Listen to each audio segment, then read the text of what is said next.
दर्शक बंधु केन्द्रापड़ा आळिरू आसीछि एक दुखद घटना। बंची थाउ थाउ बापा माँ झीर हेले जीवंता सुधी।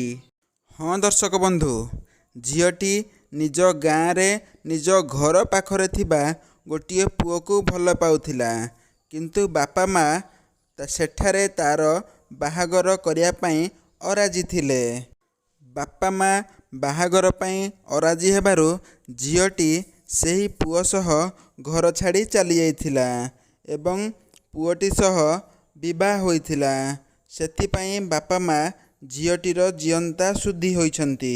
तेबे एही घटनाटी घटिछि मात्र 200 मीटर दूर रे।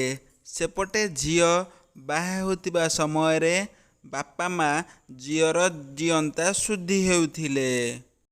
तेबे झीओ घर बाहाघर रे अराजी हेबारु पुओ घर संपूर्ण भाव रे निज घरे पुओ एवं झीर विवाह कराइथिले। एपटे 200 मीटर दूर रे झीओ विवाह हेउथिबा समय रे सेपटे किछि दूर रे झीर शुद्धिक्रिया काम चलुथिला। एहा देखि आखपाख अंचलवासी माने मर्माहत होइथिले।